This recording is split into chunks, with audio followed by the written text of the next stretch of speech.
Hey, everybody, welcome to another episode of Rooted Podcast. On this episode, we're going to discuss late season deer hunting as we're getting into the final swing of things here. You know, we got about three weeks left or so, at least in the Tennessee season. Speaking of Tennessee, we're also going to talk about the TWRA and some rule changes that they did, some price increases. They made some changes to licenses and UMAs and a couple other things. So we're going to dive into all that. But first, as always, Ben, shares the good word, my friend. To this day, we are in Proverbs 30, verse 17. Discipline your children, and they will give you peace of mind and will make your heart glad. Let me tell you something, folks. This is a real problem in today's world is nobody disciplines their children anymore. Everybody wants to be their kid's best friend, and guess what? We're not here to be the best friend of our children right now. I'm not going to be the best friend of my 3-year-old. I am here to be his daddy. I am here to show him how not to get in trouble, what to do to stay away from things that could cause him bodily harm. That is my job. So you have to discipline him, or same with my daughter, Daisy. You have to discipline your children. Otherwise, they're going to turn out to be little rascals that just run rampant and, expect a handout, and that is not what we're doing at the Cole House. I can promise you that. And if you don't like that, I'm sorry. You can take your offended feelings somewhere else because I quite frankly don't care. So I still love you, but I'm just telling you right now, I will discipline my children and they will be respectable young ladies or young man and a young woman. That's how they're going to be, and they're going to know how to work for everything that they have and not expect somebody to just give them something for nothing. And that's what I've got to say about that. The Bible clearly says discipline your children. Does that mean beat the crap out of them? No. That means be a parent. That's what that means. Guide them, direct them, tell them no. If you have to do a little spanking, that's fine. But there's a fine line between a spanking and a beating. There's a really fine line between those two. So you just have to figure out which one it is and stay away from the beating part. And just, and discipline can be 100 different things. Like there's time out. You can ground them, take the toys away for a few hours, turn off the TV show, make them do the work, because let me tell you something. My dad and my mother disciplined me a lot.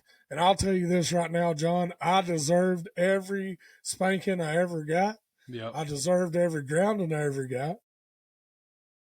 I bet you did too. You earned them. I guarantee. Oh, buddy, I earned them. Deserved every one of them. But guess what?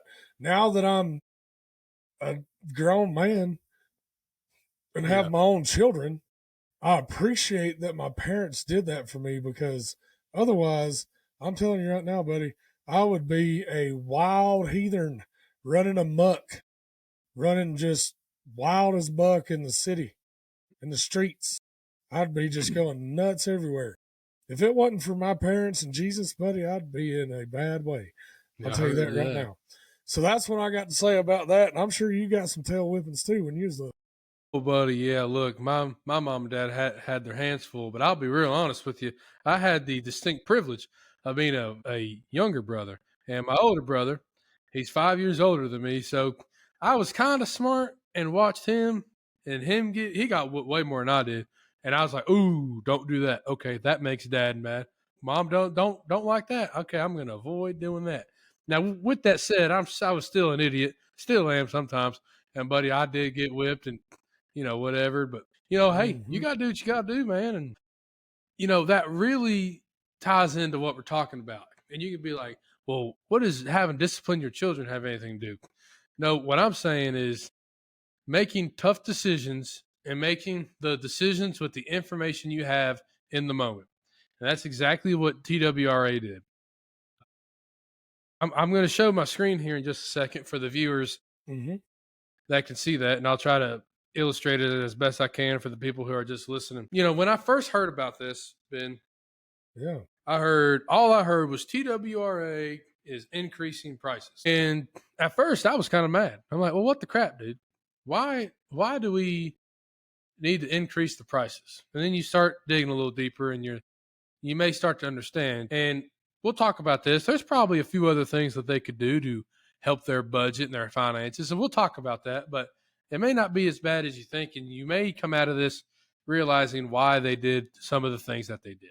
Okay. And I apologize. I'm still getting over being sick. I'm better Yeah. now, but I've still got a little residual. And poor Ben, he's over there smoking Marlboro Red still, I think. Yeah, I'm still hammering them Marlboro Reds.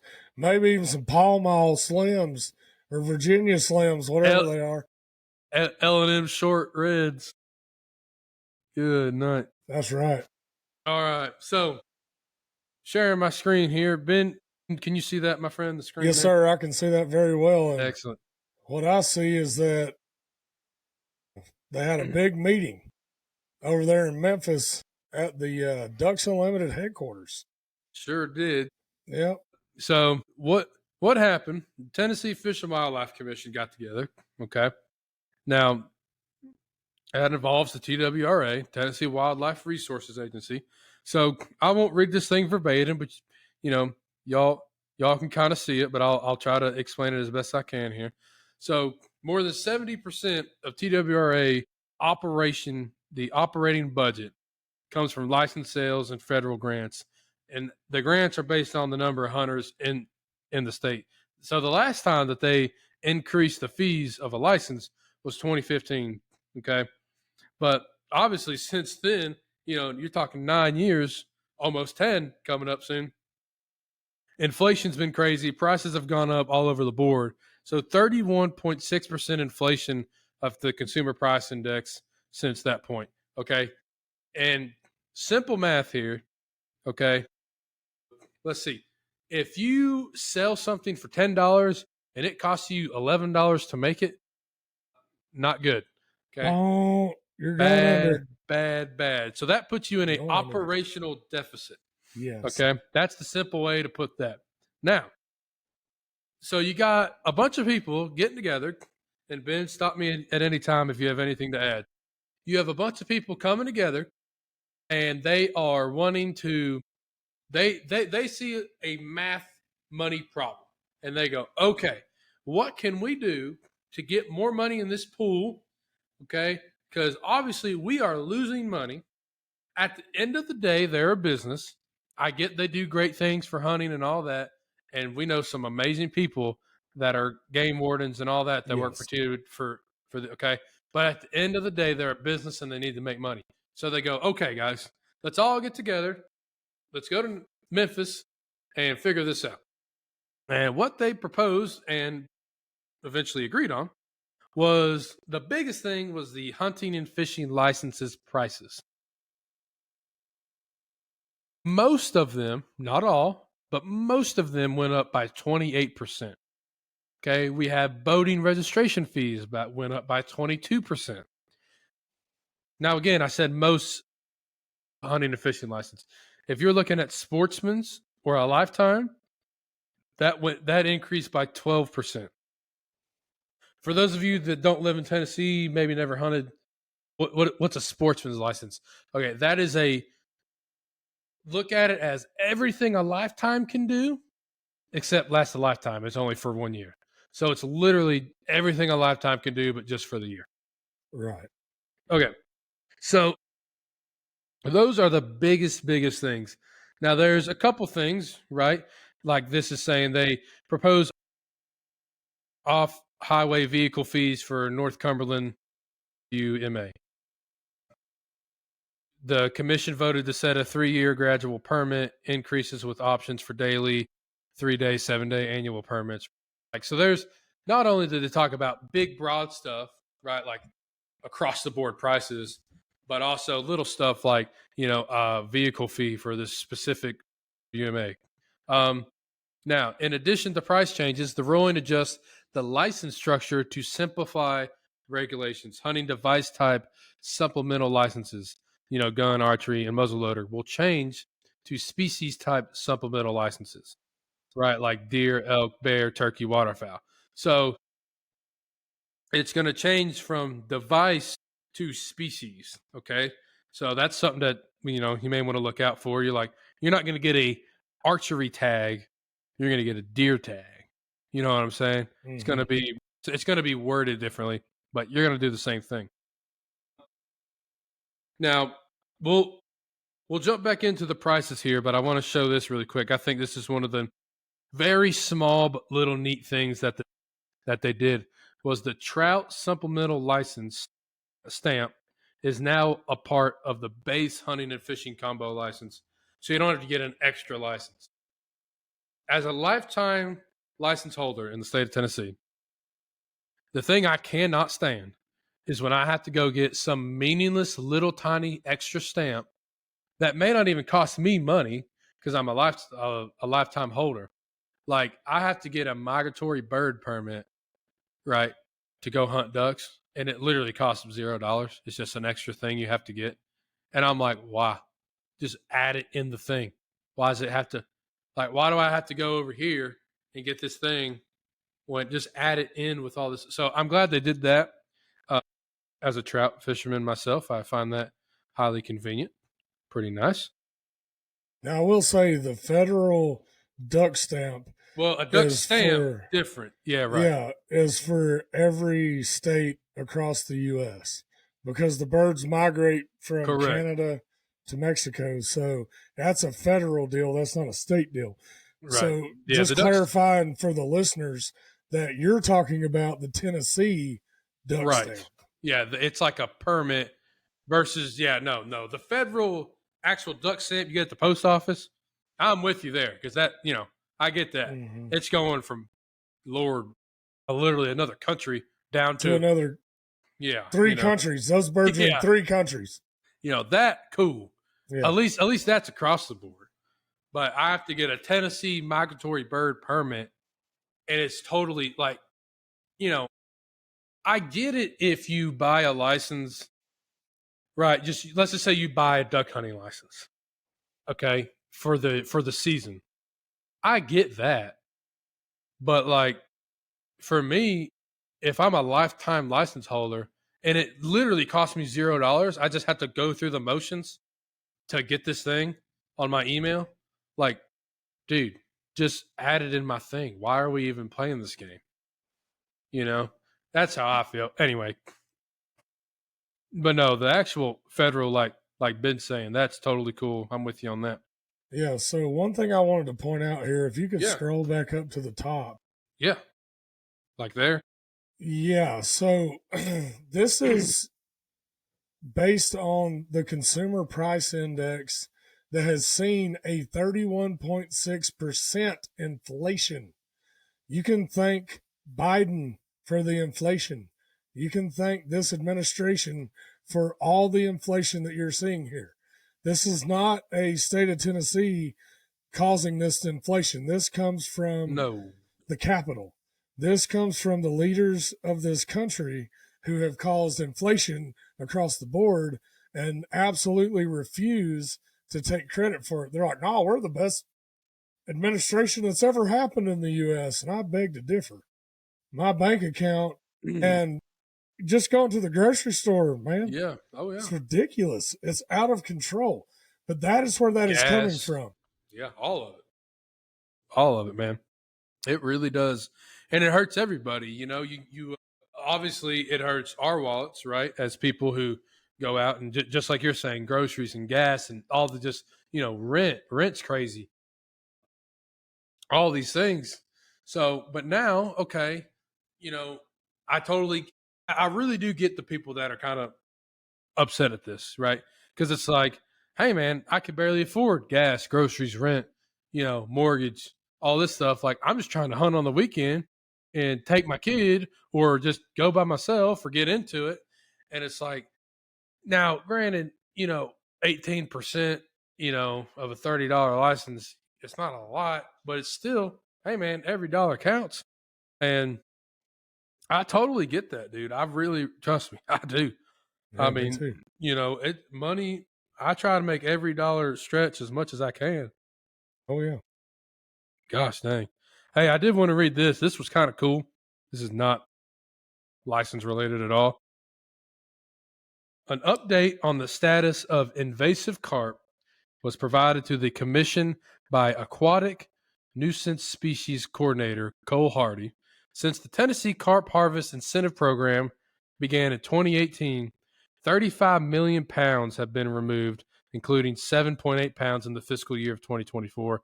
The commission approved 2 federally funded budget expansions for the invasive carp program. Holy crap, dude. That's a lot of weight. Yeah, I would say that those invasive carp are probably the silver carp or Asian carp, whichever you want to call them. That's probably what they're talking about. And those are dangerous, buddy. You go cruising through there and have a wake and some vibration in the water, you're Yep. going to get hit in the old forehead with a 20-pound fish. You remember doing that in West Tennessee? We were in your duck boat. Yeah. And they came out of nowhere, dude. I got whacked by one. Yeah, you did. You got did. smacked by one. Buddy, he come up and pow, right on the shoulder. I was like, hey, gosh dang, dude. Yeah, I was like, man, told you so. We're just trying to have a good time on the water. Come on. Yeah, man. We're just trying to hang out, man. You invading our space now. So, I just think they've done a lot of cool stuff here. Then, of course, there's the whole – and then this just talks about who won some awards and some boring stuff, whatever. But I'll show this other article I found from a news thing. Yeah, of course. This was kind of interesting. Okay, this is obviously a quote taken out of something. So I didn't read the full thing. Okay, Jesus, I'm just reading a quote, and I understand that. This says, we have already had to cut services because of the deficit that we talked about earlier. This is the Director of Communications and Marketing for the TWRA, Miss Emily Buck. We have cut 20 staff positions, and they have to cut the budget by $1 million. The money to fill the funding gap may have to come out of the hunter's pocket. That's how Miss Emily Buck, the Communication and Marketing Director for TWRA, was saying. This article pretty much just states what the other one did about the percentages. But, again, it's been almost 10 years since we've had a license increase. And what Emily there was saying is just that, hey, we're losing money. And, we need to cut this budget by $1 million. And one of the ways we're going to do that is increase the licensing fees across the board, hunting and fishing. Now, it's not a certain percentage across the board. I just mean they raised all these licenses by some sort of percentage. And that's one of the ways. And as a businessman and someone who's owned and operated a business and sees money every day, I get it. And I'll put it to you like this. If I have to pay, which again, I'm the lifetime license holder already, so this doesn't really directly affect me too much. But as a hunter, if I have to pay $12 more a year to keep the agency going, to keep hunting going, conservation going in my state, then okay, I'm okay with that. Me too. Again, initially I was kind of mad, and it's like, well, John, why would you be mad? It doesn't even affect you. You literally just said it doesn't affect you. Yeah, but I've got plenty of friends and family that it does affect, and I understand the totality of it. But then I just researched it more, thought about it more as a businessman, and it was like, I get it. Now, this is the fun part of the conversation. What do we think they could do also? Pick me. Put me in, Coach. Tear them up, Ben. I've got a solution to help remove this deficit, and it's called a baiting license. Okay. You pay a certain amount to be able to bait every year per person. I'm telling you, people would buy that license like candy. I promise you right now, I'd buy it. I go buy it tomorrow. Heck yeah. Yeah.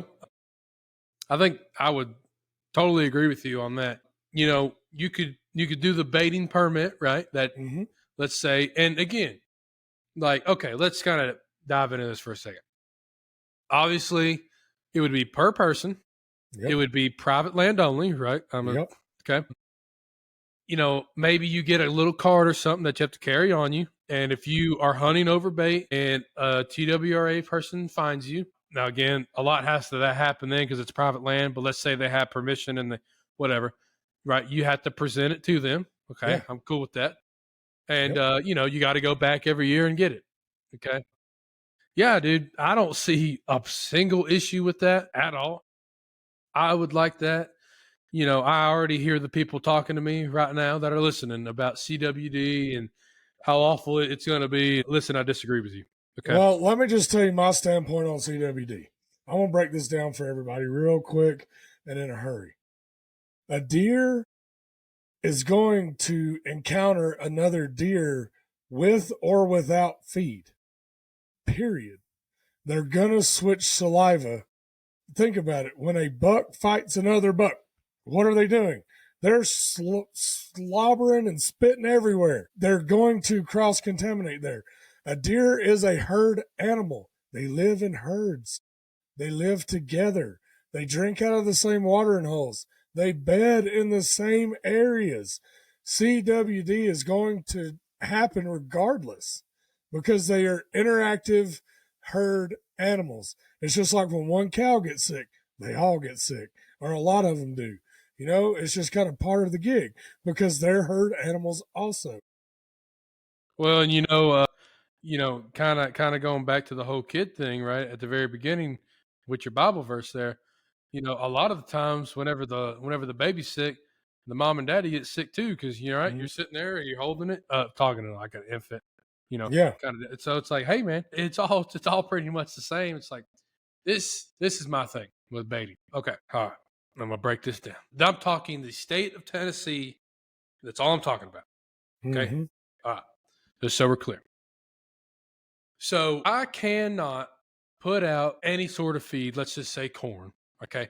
I can't put out a 50-pound bag or 1,000,000 pounds of corn because I'm told that when the deer congregate and they change saliva, and that's where, the CWD, it's a prion and it gets in and blah, blah, blah, blah, blah. Okay. But what I am allowed to do is completely legal, completely legal.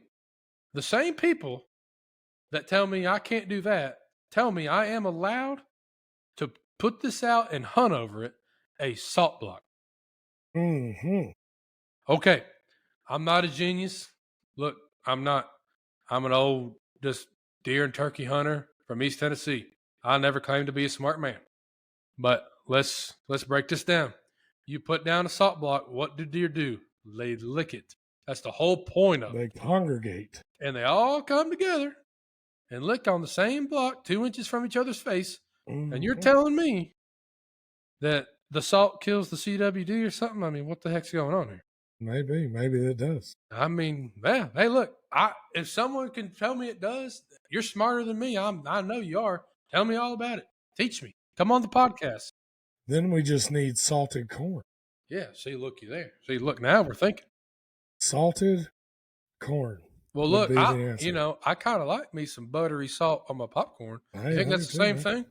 I don't know, but I'd eat it. I think a I'd, deer would enjoy buttery I'd corn. eat it in a hot beat. We might be onto something there, you know. But to me, it just doesn't make much sense. And then, of course, I can plant food plots as small or big. I've made Mm-hmm. food plots literally 15 yards long by 5 Mm-hmm. yards wide Yeah. because it just fit in the area. You don't Mm-hmm. need, and I've made them as big as, 2, 3 acres. It's like you don't, and by the way, okay, Ben, you have many acres of food plots continuous. Mm-hmm. Okay. We have seen deer that are hundreds of yards apart eating out of the same food plot. Sure, absolutely that happens. We have also seen 3 deer standing together in the middle of a 10-acre food plot. Yep. Happens all the time. So you don't think they're changing and peeing and pooping in the same thing? Of course they are. Mm-hmm. So this idea that it would cause CWD, I could almost agree with you if you said no to all the other things. But if you're saying yes to these and no to this, it just doesn't line up in my head.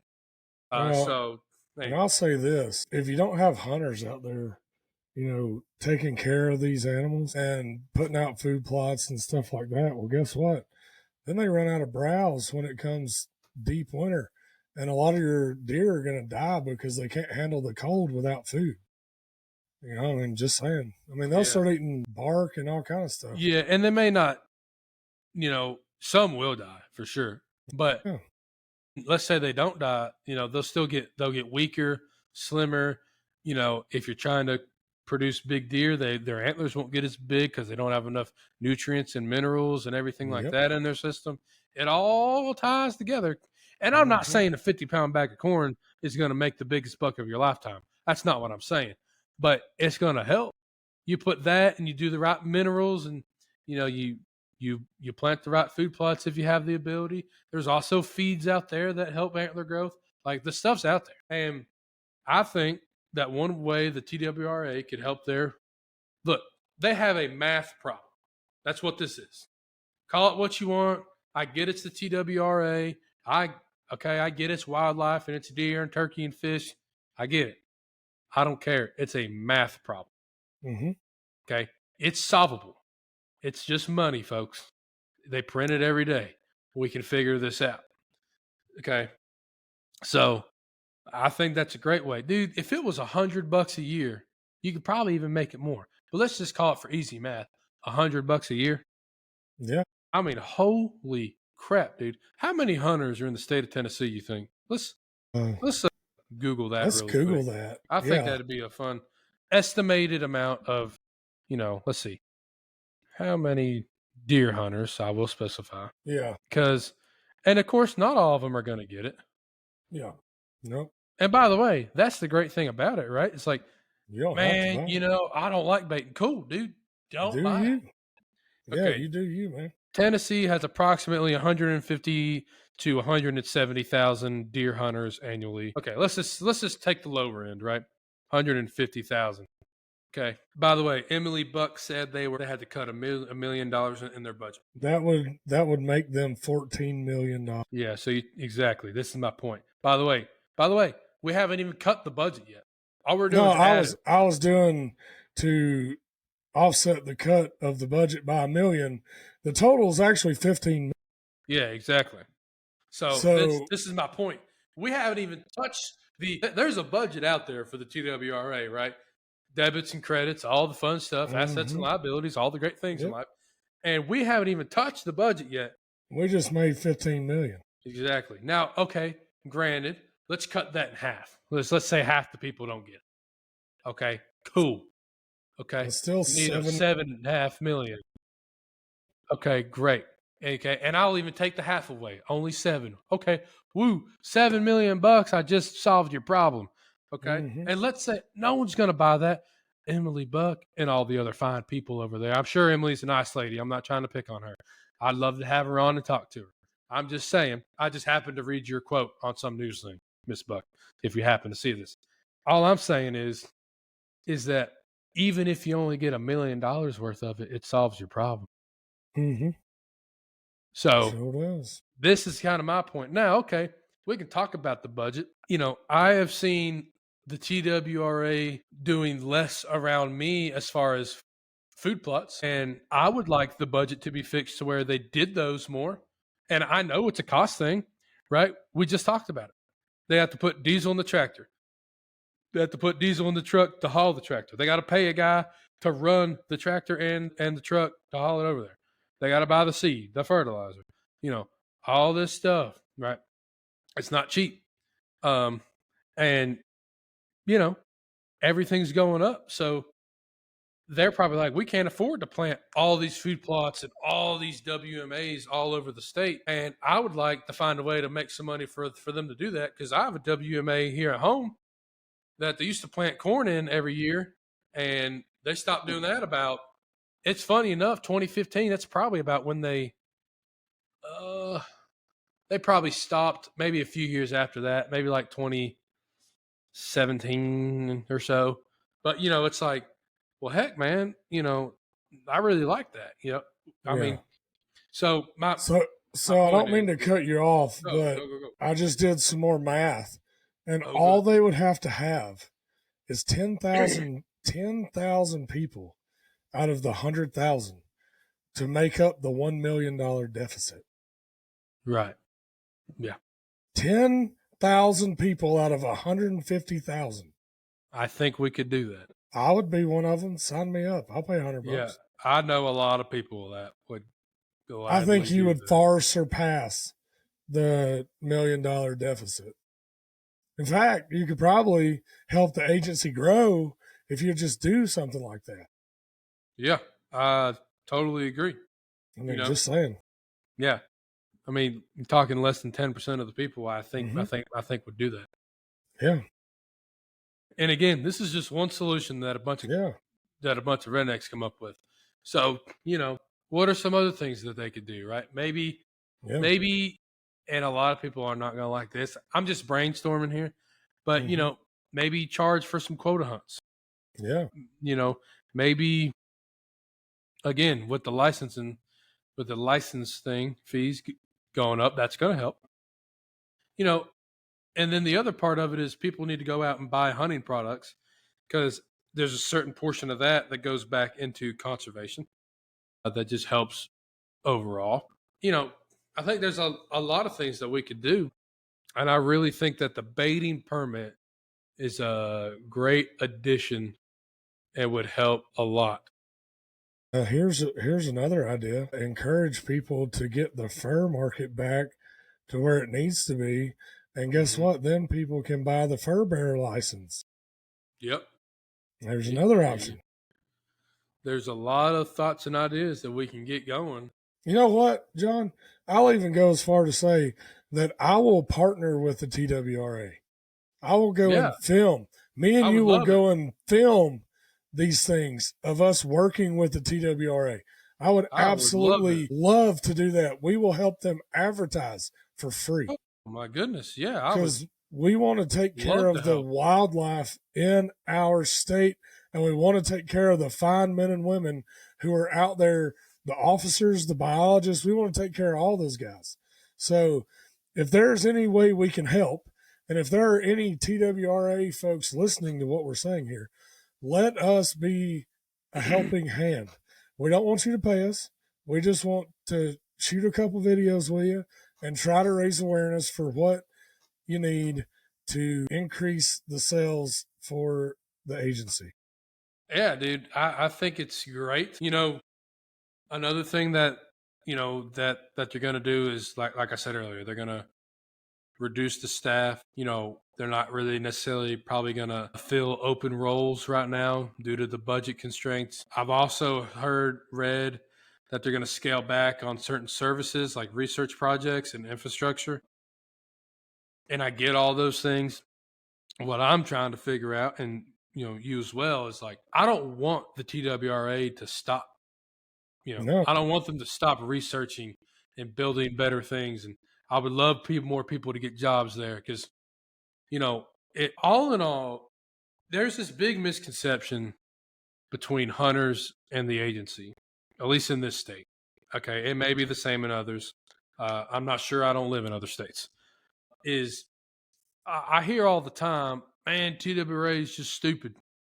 Okay, listen, I'm not gonna lie. There's some of them. It's like 7 or 11 people, I think, on the board that make the final decision. Look, I ain't gonna lie. Some of them are kind of dumb. They are uneducated in the hunting world, which is sad. And I don't want to hurt them. I don't want to bring them down. I'd be like, hey, man, just listen to the hunter. This is what we're saying, right? Here's an idea. Here's another idea. We could do this. We could do that. I'd rather talk to them because what the big misconception is that we're not on the same team. And it's like, no, we are. Trust me. We all want the same thing.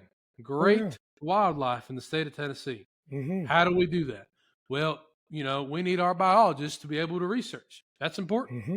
Well, how do we do that? Important. They need money. Of course they need money. Nothing's free. Okay, great. How do we get money? Well, maybe we do this, baiting thing, and we increase the prices of the licenses, and we we do the fur thing, and we do a couple other whatever deals, right?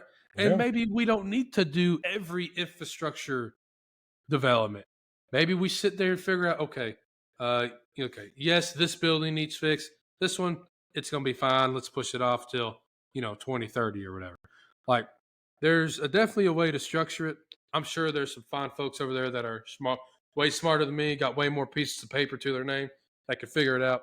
All I'm saying is, I would love to be a part of it. I would love to help. Because, like I said, we're all on the same team, and I just think that if we put our minds together, we could get out of this hole. Because I don't want to see the wildlife agency fall apart, and that just wouldn't be good for anybody.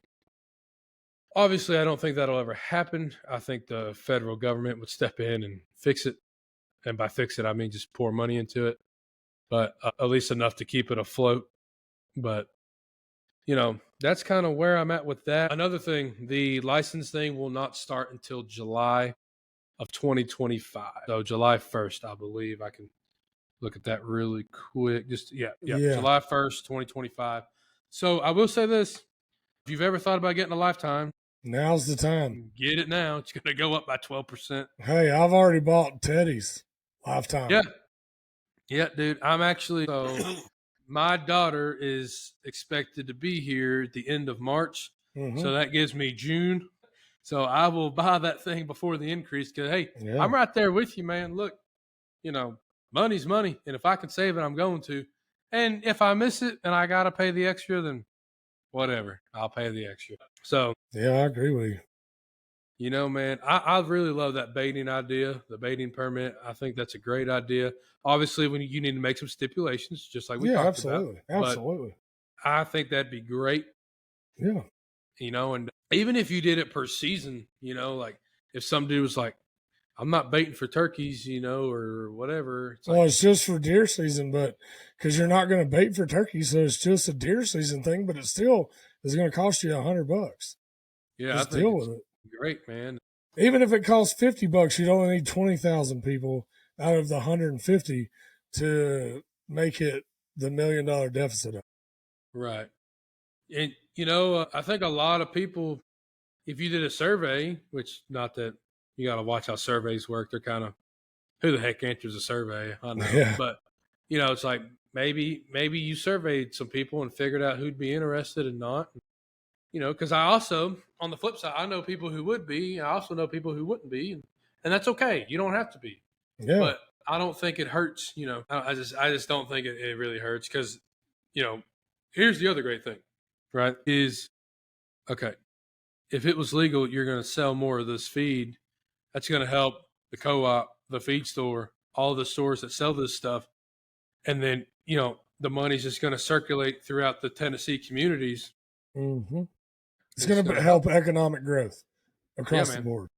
And now, if the co-op or the feed store, your local feed store was smart, they would make a little deal like, hey, man, if you could show me your little TWRA, feed permit or whatever, I'll give you, $1 off every bag of corn or feed or, attractant or whatever. Yeah, absolutely. Then they could use that as a marketing tool, drum up some more business. Mm-hmm. And then, of course, just like anything else, like, hey, while you're in here, you ever seen our food plot seed? Yeah. Hey, man, we sell, some tractor equipment or, whatever. Implements, whatever. Yeah, all the stuff a redneck uses. Hey, man, our chainsaws are on sale next week. Yeah. All that kind of stuff. It's all there for economic growth across the board while fixing the deficit and increasing the operating budget of the TWRA. I truly believe that more than 10 or 20,000 people out of 150,000 people are going to buy that permit. I just truly believe that they will. They'll be like, oh, heck yeah, let's roll. Yeah, I think it'd be great. It's a great idea. Yeah. We're going to have to fight some biologists. I don't care. Tell them about the CWD and all that. And by the way, I'm willing to have that conversation. Yeah, me too. I would love to. Maybe we'll reach out, try to get some people on. I think that'd be a fun conversation. I do too. I think it'd be great. Maybe we reach out here to Miss Emily Buck, I believe was her name. Maybe one of y'all know her out there in the world and can hook us up. Anyway, I think that would be great. Bottom line is, I understand why they made the budget increases, the license increases. I do get it. I think it's sad that we have to do it. Yeah, I do too. Maybe we'll be lucky enough next few years here. Life will get a little less expensive, and it'll be a little bit better. But I can guarantee you this: the prices will never go back down. That's just a fact. They'll No, just stay. but inflation will, thanks to Trump 2024. Hey, Yeah. that's what I'm talking about. It definitely may help the TWRA and their operating costs if Yeah, everything else goes down. So I mean, absolutely. it definitely would, obviously. So Yeah, you know, that's kind of where I'm at with that, man. Is I understand why they did it. I'm not totally mad at it. If it helps, I think we're all on the same team. And I think we should think about this baiting thing, man. I think there's something to it. I do too. I think you could essentially, like I've said, you're going to encourage economic growth across the board, Yep. and it's going to help build a more sustainable budget year in and year out for the agency. Yeah. I just think it will. I totally agree, man. And, you know, like I said, I'm going to reach out to some people and see if we can't get someone on. I think that'd be great. Yeah, I would love to. Let's do that, man. Well, as for me, brother, I have nothing else to share about this topic. I think we have covered it rather well. Yeah, no, I think I'm pretty much done. Just, of course, follow us on all of our social medias. We're, all over the place: Facebook, Instagram, YouTube, TikTok. Thank you for listening anywhere that you are listening, whether that's YouTube or your favorite place that you'd like to listen to podcasts. Spotify, Amazon, Apple, just to name a few. So there is a link in the description of this podcast to donate if you so wish. It really helps us out. We also have a merch store. Perfect time here for Christmas. Get the orders in while you can. We got all sorts of sweet swag on there. We got vests, we got hoodies, hats, sweatpants. We've got all sorts of stuff on there. So be sure to check that out. Man, I just hope that everybody has a great hunting season here. I know in the beginning I said that we were going to talk about the late season, but I think we're going to save that for the next episode, Ben. Yeah, I How's that think sound so. with you? I Okay. think I think that's good, man, because this was a very good, informative episode that we needed to talk about, and I think that we should dive into the late season on the next run. So, folks, I apologize for misleading you there, but I promise we will talk about it. So, again, check us out on all the socials. Check out our merch store on rootetelevision.com. And happy hunting, guys! And I hope y'all are having a great holiday season. So, go smash you that big deer this weekend, or duck. Duck Yeah. season's in, my friends, or a Mm-hmm. honker. Good old geese. I'm getting ready for that too. So, Oh, yeah. you guys have fun out there, and we'll see you next Thursday. Yep. See y'all next Thursday. I'm going to go and let my voice rest. And with that, the redneck is out. See y'all.